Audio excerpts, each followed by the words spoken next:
नमस्कार, आज आपण पिजनचे हे टोस्टर मशीन आहे ते पूर्ण क्लीन कसे करायचे आतून बाहेरून ते आज आपण बघणार आहोत। चला तर मग मी हिमगौरी तुमचे खूप खूप स्वागत करत आहे माझ्या हिमगौरी लाईफ या YouTube चॅनलवर। इथे माझ्याकडे पिजनचे हे टोस्टर मशीन आहे। तर तुम्ही इथे बघू शकता परफेक्ट असे क्लीन झालेले आहे। आता हे मशीन आपल्याला क्लीन कसे करायचे ते बघूया।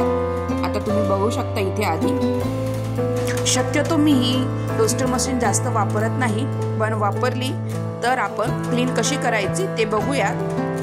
आणि क्लीन आपल्याला हे सोपनी वगैरे क्लीन करायचे आहे। आता हे बटन दाबल्यानंतर खालचे जे प्लेट असते ती काढून घ्यायची व तुम्ही एखाद्या लिक्विड सोपनी हे चांगलं घासून घेऊ शकता। आणि तुम्ही हे टोस्टर केल्यानंतर ही लगेच तुम्हाला क्लीन करून ठेवायचे असेल तर अशाच प्रकारे तुम्ही हे घासून ठेवू शकता। इथे आता थोडंसं गंज पकडलेले आहे त्यामुळे हे प्लेटचं काळे डाग निघत नाहीये।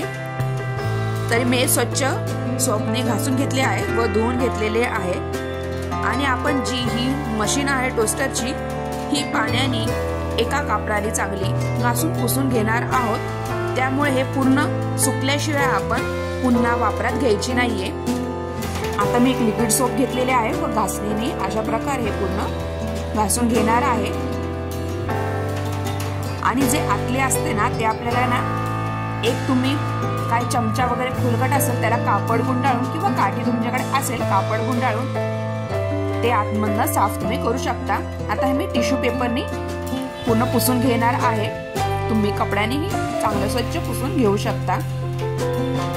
ओलं फडकं लावून हे तुम्ही चांगले पुसून घेतले तरीही चालेल। ते बाहेरून मी सगळं टिश्यू पेपरने चांगले हे पुसून घेणार आहे। स्वच्छ असं आपलं एकदम क्लीन होतं हे टोस्टर मशीन छानपैकी। आता हे लिक्विड सोपने आपलं बाहेरून टोस्टर मशीन साफ झालेली आहे व हे प्लेट आहे तीही स्वच्छ झालेली आहे। आता आतून मी चांगलं पुसून घेणार आहे त्यासाठी मी एक फडकं घेतलेलं आहे। आणि जे आपल्याकडे घरात उन्हातलं असतं उपलब्ध ते आतपर्यंत जाईल अशा पद्धतीने आपल्याला हे आतूनही पूर्ण स्वच्छ करून घ्यायचे आहे हे टोस्टर मशीन। आता जे फडकं आहे ते आपण उन्हातल्याला गुंडाळून घेऊ आणि हाताने असं वरच्यावर तुम्ही हे पुसून घेऊ शकता। अशा प्रकारे आतमध्ये पूर्ण फडकं घालून ते आपल्याला चांगलं पुसून घ्यायचं आहे। खालचं जे भाग असतो आवरण ते चांगलं स्वच्छ करून घ्यायचे आहे अशा प्रकारे। इथे जास्त पाण्याचा वगैरे आपल्याला वापर करायचा नाहीये। त्या इलेक्ट्रॉनिक वस्तू आहे म्हणल्यावर आपण इथे पाणी वापरत नाही जास्त करून। टोस्टर मशीन वापरल्यानंतर अशा प्रकारे आपल्याला हे टोस्टर मशीन साफ करून ठेवायचे आहे। मस्त क्लीन वगैरे राहते।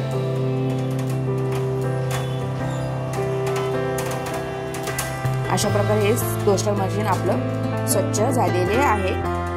आता तुम्ही बघू शकता आधी कसं होतं मशीन टोस्टर मशीन आणि आता बघा एकदम क्लीन झालेले आहे। पुसून घ्यायचं आहे आणि शक्यतो पूर्ण टोस्टर मशीन वाळल्याशिवाय सुकल्याशिवाय हे वापरात घेऊ नका। मस्त आतूनही एकदम स्वच्छ झालेले आहे।